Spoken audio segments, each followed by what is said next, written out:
Hello guys! Today po ang ating recipe is about broccoli. So, simple lang po ang gagawin natin sa broccoli today. Ipa-fry lang po natin. So, stay lang po kayo dyan at isi-share ko sa inyo kung paano ko po ito linuto.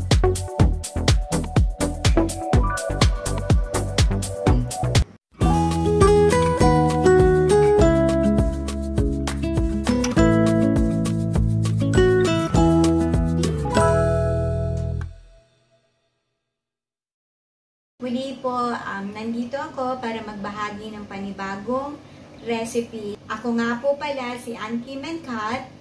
Welcome to my YouTube channel. Para updated kayo sa aking mga video, don't forget to hit the notification button, like, share, and subscribe.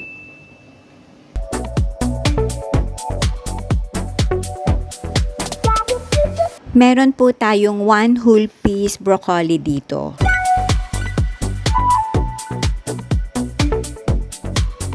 So, ang gagawin natin is, cut lang po natin ng small pieces or bite size. So, ganitong sizes po yung mga kinat ko. Hindi siya gaanong malaki, katamtaman lang. Yung sakto lang po siya sa pagpiprito natin.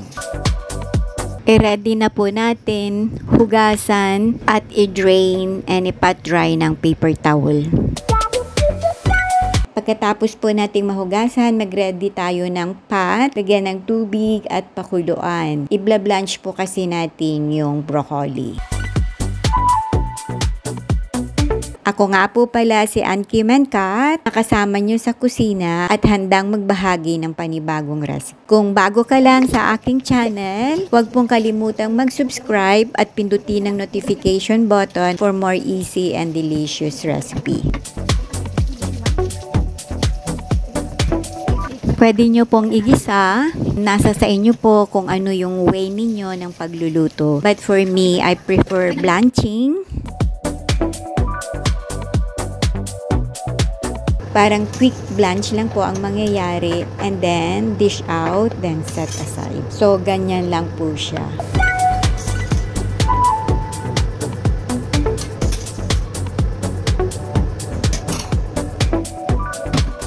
Next naman po is i-ready natin yung butter. 2 tablespoons of flour. 1 tablespoon of cornstarch. Dash of white pepper. And half teaspoon of salt. And then mag-break po tayo ng egg. Ihalo na po natin, mix thoroughly until well combined. So, kayo na po yung bahalang mag-adjust ng seasoning kung inaakala po ninyong hindi siya sakto sa inyong panglasa. So, i-butter na po natin yung mga broccoli isa-isa.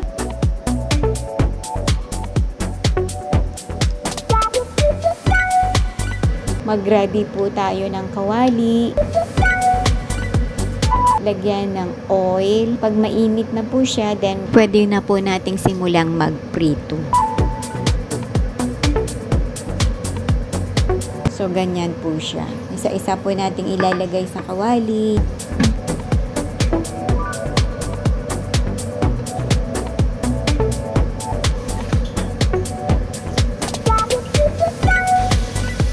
Pag inaakala ninyong luto na at a little bit brown na, pwede na po siyang baliktarin. O, di po ba? Ang ganda?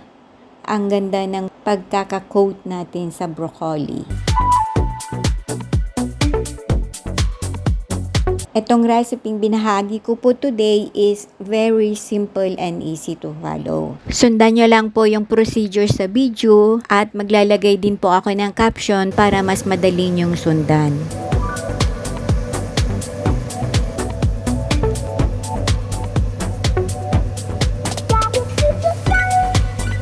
I-fry lang po natin ng 2 to 3 minutes. Depende po kung a little bit brown na po siya. Pag nakita ninyong okay na po, pwede na siyang i-dish out.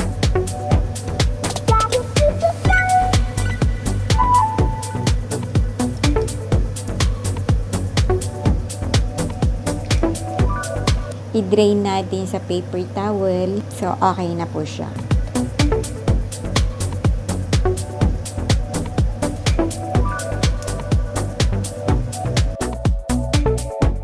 Ayan, meron na kayong masarap, crispy, pan-fried broccoli recipe.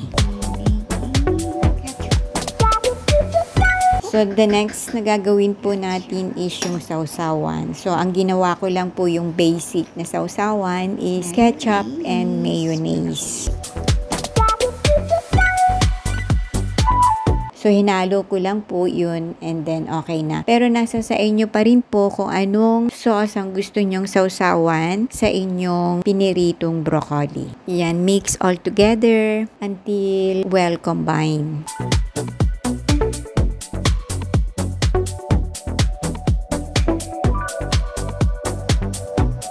Pwede na po siyang iserve while still hot. Yan. Okay, that's it for today po. Thank you so much for staying with me until the end.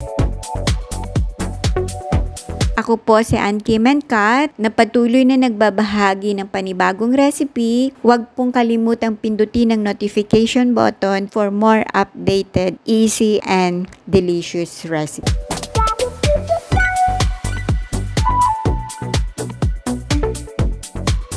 Hope to see you again next time sa susunod na recipe. Thank you so much. God bless everyone. Bye!